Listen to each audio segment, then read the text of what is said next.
Often we think that our grandparents at our age had the same air to breathe, or that they ate the same type of food, it was the same tomato, or that the wood in their furniture is the same type of wood that's in our furniture. That's not true. We've made so much progress, and like everything, there's pros and cons, there's some positive and some negative points. What I want to talk about is the toxic chemicals that we have brought into our home.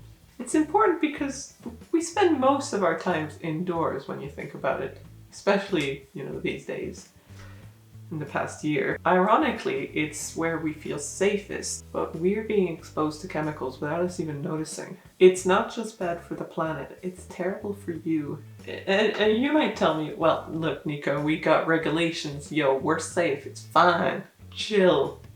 Yo, yeah, sure. Let's just assume that these companies have your best interests at heart and that your health is their priority. And it's just a little bit, it's just a wee bit.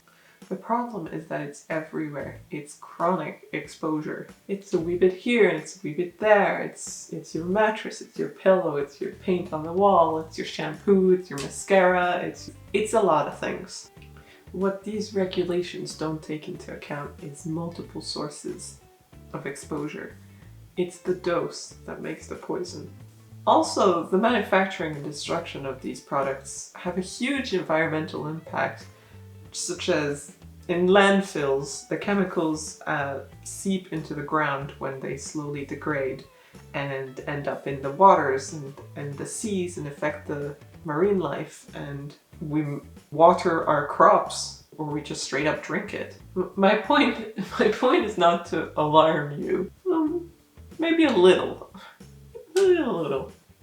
Many people seem to concentrate on the environmental impacts for the planet, which, although super important, we need to have a discussion about the impact it has on our health too, on the individual on a very small scale. Though highly toxic, these chemicals can hardly be smelt, felt, or seen, but they're in our living space and get into our bodies by contact or breathing them in. The nature and extent of the health consequences of these toxins depends on the duration of exposure and the levels of exposure, but it also varies from individual to individual and can be particularly consequential for the most sensitive groups like children or pregnant women, or even the workers who actually manufacture them and have to handle them and expose themselves to these products and chemicals. These chemicals that we unconsciously expose ourselves to could be a contributor to more modern diseases like cancers, infertility,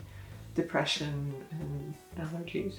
In our own homes, offices, or even hospitals where their health is our priority, we are so concerned about efficiency that we often forget the consequences on a very small scale to the individual. Asbestos is an example of an efficient product that was widely used for decades before it was being banned for its terrible consequences on our health. And often we concentrate on pollution and the CO2 levels and everything that's going on outside, but we forget about what's inside, inside our homes. It's not just the cleaning products, it's the paint, it's the furniture, it's your bed sheet, it's in the food. So let's talk about what these substances do to us and why you should try to have a detox home. Let's start with the least scary, right? Let's start with irritants. This can be by contact or not, because they affect your skin, your eyes, but also your lungs. An example for that would be cleaning products. You think you're protecting yourself by wearing gloves, which you should, but you are breathing them in even hours after you use them. They stay in your dust or in your fabrics, your sofa, your carpets, or your clothes when you use fabric softener. In fact, bleach in toilets, for example, is really terrible because bleach reacts with ammonia and creates this poisonous chlorine gas. And ammonia is in your pee, so every time you go pee, you're a chemist and you don't even know it. Next are neurotoxins. These are dangerous for your nervous system. The nervous system controls anything from your brain to your body temperature to your ability to learn. It's not something you want to mess with. An example of a neurotoxin is aluminium. and it's found in cookware or your deodorant. It's extremely common, but it should be avoided if you can. Next are hormone disruptors. Now, these ones annoy me the most for someone who has hormonal issues. And it's in cosmetics, it's in the food, it's in your clothes, it's in your shampoo, it's in plastics. It's quite hard to avoid this day and age, but it's better to use a little bit less than forget about it and just ignore it. As well as messing with your hormones, it can cause fertility issues and so difficulty having children. And last but certainly not least is carcinogens.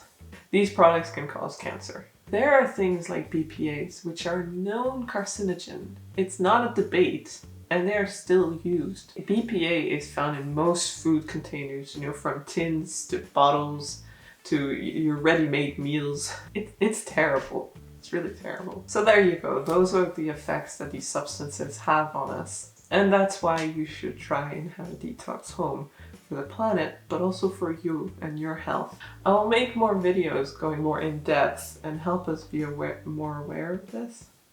I'm learning too, there's a lot to know. I don't know everything. I mean, teach me too. Tell me everything you know. I'd love to know. It's hard to know it all. There's a lot. But I'd rather play it safe, I'd rather be safe than sorry. Yeah, I don't want to be an experiment. I don't want to find out in 20 years and my grandkids are like, obviously you don't use this, just like our parents found out about asbestos. My advice at this point and what I live by is just to keep it simple. Everything I can should have less than 5 ingredients or things that I can understand on the back of the bottle, things I can pronounce. Alright, that's all I have for you. Thank you for watching.